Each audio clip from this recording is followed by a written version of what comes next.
Comienzo.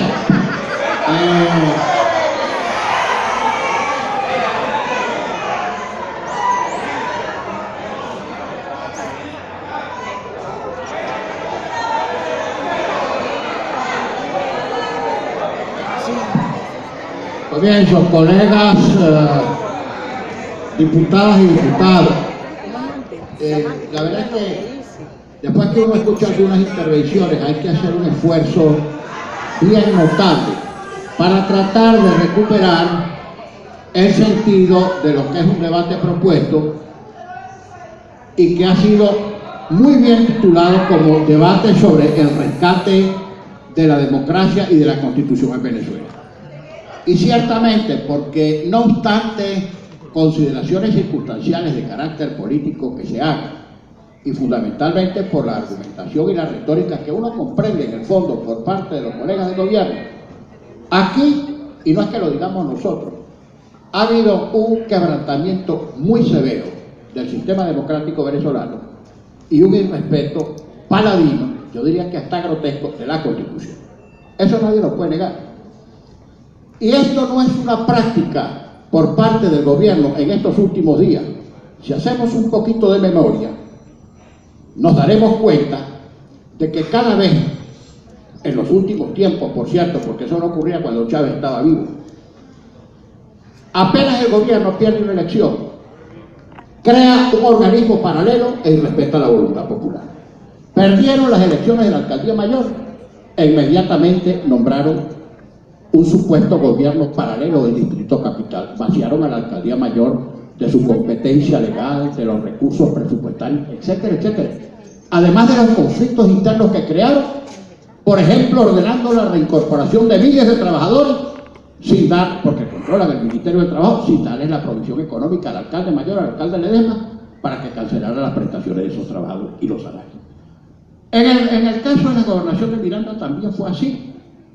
Nombraron un protector del Estado Miranda, vaciaron al Estado Miranda de una serie de recursos presupuestarios y de competencias para dársela a un tal protector, que por cierto es diputado de esta Cámara, quien ya había sido protector de ciertas áreas de la administración de cuentas fallidas. Y después, cuando se produjo el resultado de las elecciones del 6 de diciembre, comenzó a perpetrarse la emboscada para hacer de este cuerpo un cuerpo legislativo nugatorio que no ejerciera sus facultades constitucionales. Veamos. Se produce el resultado el 6 de diciembre. El 23 de diciembre, antes de que tomáramos posesión, la asamblea anterior, que no se caracterizó exactamente por debatir, por legislar y por controlar, porque era un apéndice del Ejecutivo, designó los célebres magistrados expresos, 13 principales y 18 suplentes. Incluso tenemos aquí una grabación en la comisión que estudió el caso correspondiente, donde una de las magistradas a quienes se le exigió la renuncia anticipada, que expresó que la presidenta del Tribunal Supremo de Justicia le había dicho tiene que renunciar anticipadamente porque el gobierno tiene necesidad de controlar totalmente y políticamente el Tribunal Supremo. Ahí ya se sabía lo que se iba a hacer. El segundo zarpazo se produjo el 30 de diciembre, antes de que tomáramos posesión, cuando por una medida cautelar absurda, en vez de iniciar el juicio sin decretar ninguna medida cautelar para no privar de representación un Estado, pues entonces nos cercenaron las 2/3 partes ordenando la desincorporación de los diputados de Amazonas. Fíjense, en derecho, cuando supóngase que el derecho que tenía la recurrente que intentó el recurso fuera un derecho razonable, que habría de resolverse en juicio, pero por otra parte estaba el interés de los electores, y cuando en materia jurídica hay dos intereses políticamente contradictorios, debe al menos suspenderse o sacrificarse el que desde el punto de vista social significa una lesión menor, es decir, ha debido protegerse el derecho de los electores, y en segundo término debía despacharse el derecho de la recurrente. Si al final tenía razón la recurrente, pues los ciudadanos no estaban ausentes, habían tenido su representación por 8, 7 o 6 meses y se hubiera procedido a nuevas elecciones, pero no ocurre así, sino todo lo contrario. Suspenden a los diputados, dejan sin representación a los electores pero de todas maneras no resuelven el conflicto. Y no resuelven el conflicto porque saben que una de las dos decisiones tiene que ser o dejan a los diputados incorporados o convocan nuevas elecciones, que no les conviene porque si las hacen, esas nuevas elecciones, si las ordenan, las van a perder por paliza. Entonces, como no quieren hacer elecciones, simplemente utilizan todo tipo de subterfugios judiciales, administrativos, lo que sea, para no hacer elecciones. Mira, hace unos meses, nosotros le lanzamos una invitación cordial al presidente. Bueno, presidente, ¿por qué no nos contamos todo? Nosotros que acabamos de ser electos, estamos dispuestos a contarnos otra vez. Convoquemos una especie de elecciones generales. Se cuenta usted, nos contamos nosotros, nos contamos todos. Bueno, lo que pasa es que a este gobierno nombrar elecciones como nombrar la sopa en casa del alcalde tienen terror, pánico, porque saben que al convocar una elección las van a perder de cara. Y cada vez por un porcentaje mayor van a perder.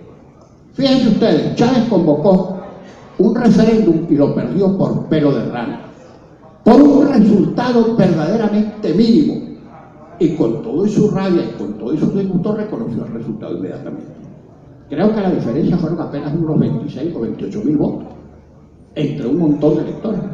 Claro, después redujo el contenido de las preguntas, las sintetizó, metió a los gobernadores y a los alcaldes a quienes había calificado de principitos en el beneficio de una eventual reelección indefinida, volvió a repetir el referéndum que era inconstitucional porque no era procedente, pero sin embargo después lo ganó por bastante.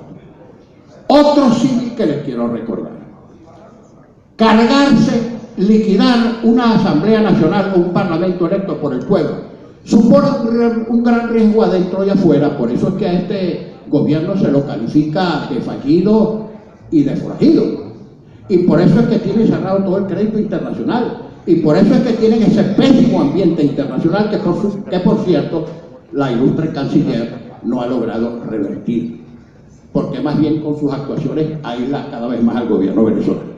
Pero bien, Fujimori se carga al Parlamento peruano en un momento en que tenía el 80% de popularidad, y sin embargo al correr de los años, fíjense dónde está Fujimori. Fíjense dónde está Fujimori. Pero aquí es al revés, el presidente que tenemos, que no tiene 80% de popularidad, sino 80% de rechazo, quiere liquidar al Parlamento valiéndose de su Tribunal Supremo de Justicia, unas cuantas bayonetas que todavía lo soportan, y su oficina o agencia electoral, que es el Consejo Nacional Electoral. No nos llamemos engaño, colegas del gobierno. Si ustedes tuvieran siquiera la menor posibilidad de ganar el referéndum o de ganar cualquier elección, ya lo hubieran convocado. No quieren elecciones porque saben que cada vez que se cuente van a perder, porque este gobierno tiene demasiado rechazo. Y un gobierno así no se puede sostener contra la voluntad popular. Que estamos en desacato, es que la Constitución nos obliga a no acatar ninguna decisión ni ningún acto de ningún órgano del poder público que viole la Constitución. Quien está en desacato es Nicolás Maduro, y quien está en desacato es el Tribunal Supremo de Justicia, que lo quiere mantener a punta de decisiones inconstitucionales. La atrocidad de que se esté interpretando la Constitución contra literis, contra lo que expresa claramente su propio texto, es una aberración que nunca se había visto en Venezuela. Jamás ningún gobierno, ningún congreso, ni siquiera aquellos remedios del Parlamento habían sido tratados como ha tratado Nicolás Maduro este Parlamento, simplemente porque no lo controla. Desacato. ¿Quién está en desacato? Un tribunal que viola la Constitución, un tribunal cuyos jueces merecerían estar presos porque han cometido delitos continuados, o nosotros que estamos interpretando firmemente el encargo que recibimos del juzgado de la ciudad. Así que nosotros no estamos en desacato. Recuerden ustedes también, ahora que escuché a algunos parlamentarios del gobierno decir que es que van a convocar asambleas populares para aprobar el presupuesto que presenta Nicolás Maduro, que revisa Nicolás Maduro, que discute Nicolás Maduro y que aprueba Nicolás Maduro. Van a hacer el simulacro de unas especies de asambleas populares para aprobar ese presupuesto. Eso no es lo que está en la Constitución, colegas. Lo que está en la Constitución es que en determinado momento, oportunamente, el Ejecutivo Nacional presenta ante esta Asamblea el presupuesto, se discute, se aprueba o se imprueba, simple y llanamente. Eso es lo que está en la Constitución. Y cualquier cosa que se haga fuera de esas normas, fuera de esas prescripciones constitucionales, es inconstitucional. Otra cosa, tampoco es la primera vez. Ustedes recuerden que antes de nosotros tomar posesión, aquí nos colocaron al lado del hemiciclo protocolar un remedio de parlamento, no sé cuál fue el nombre que le pusieron. Menos mal que tuvieron la cordura y la sensatez de irse antes de que nosotros tomáramos posesión, porque resulta que ese remedio de parlamento no había sido elegido por nadie. En cambio, el parlamento que se instaló el 5 de enero aquí, este que está aquí, sí fue electo por votación popular.